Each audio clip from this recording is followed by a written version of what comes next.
et dire ma disponibilité à continuer à travailler de part et d'autre pour qu'il y ait des plages de convergence qui nous permettent quand même de discuter de ce qui ne marche pas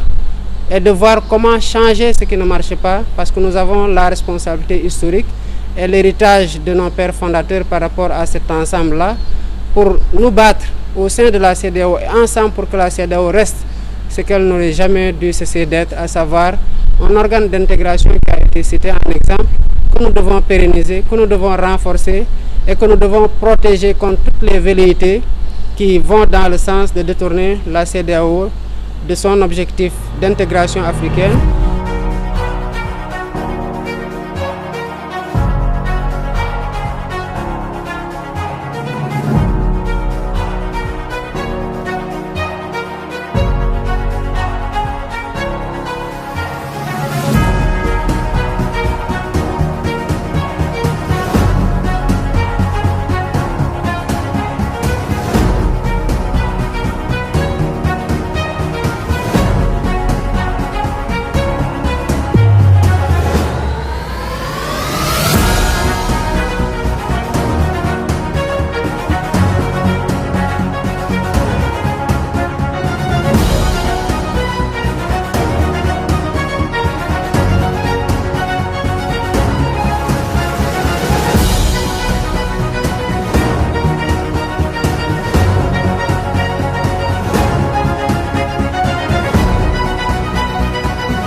Remercier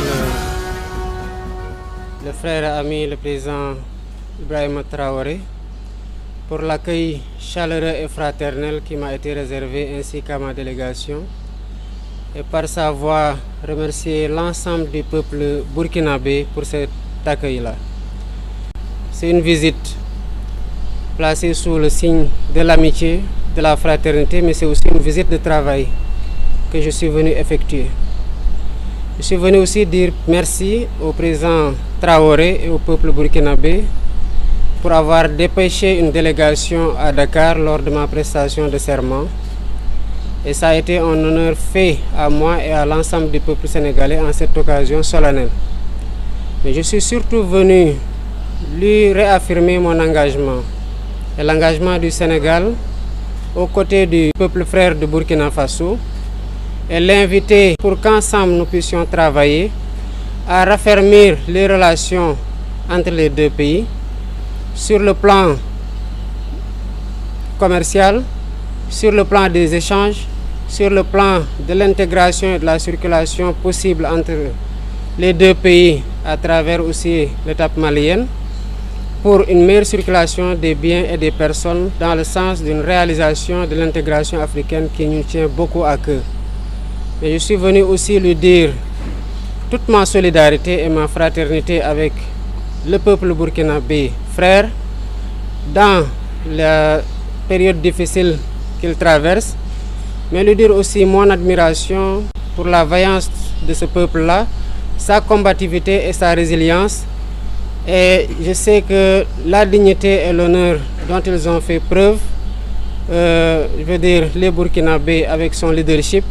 permettra très rapidement, avec la solidarité agissante des pays comme le Sénégal et d'autres pays africains, de triompher et de faire face aux défis qui retardent quelque peu le décollage de tous les pays africains, notamment dans le Sahel. Nous avons des défis communs, c'est aujourd'hui le défi sécuritaire qui est le plus prégnant, le défi de la migration irrégulière, les défis de la lutte contre les trafics d'êtres humains et de trafic de substances illicites. Et ce n'est que dans la concertation, les échanges de renseignements, les opérations conjointes qu'on réussira ensemble à prendre le dessus sur ces fléaux des temps modernes qui gangrènent aujourd'hui beaucoup de pays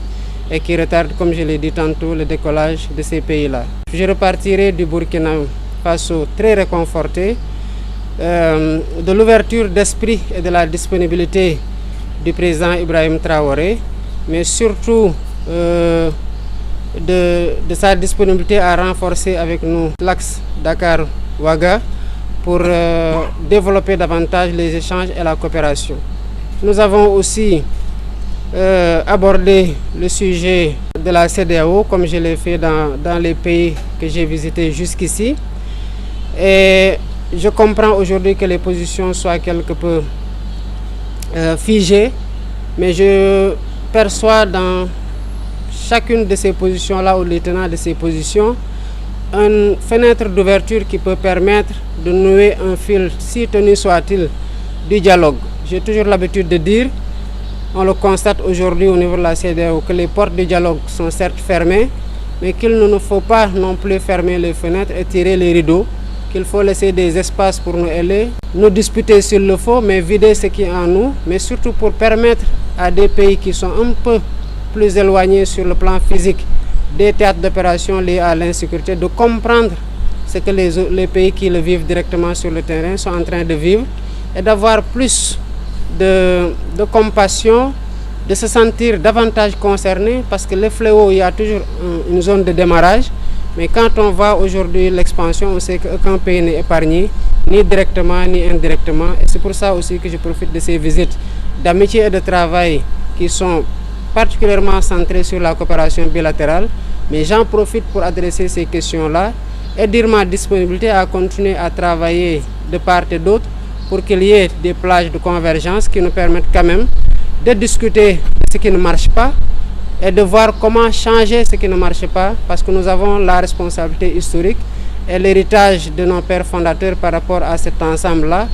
pour nous battre au sein de la CEDEAO et ensemble pour que la CEDEAO reste ce qu'elle n'aurait jamais dû cesser d'être, à savoir un organe d'intégration qui a été cité en exemple, que nous devons pérenniser, que nous devons renforcer et que nous devons protéger contre toutes les velléités qui vont dans le sens de détourner la CEDEAO de son objectif d'intégration africaine et de ce qui est sa nature, à savoir la CEDEAO des peuples, et qu'elle continue à être cela et qu'elle continue surtout à être un cadre où nous allons adresser ensemble les défis communs que j'ai cités tantôt.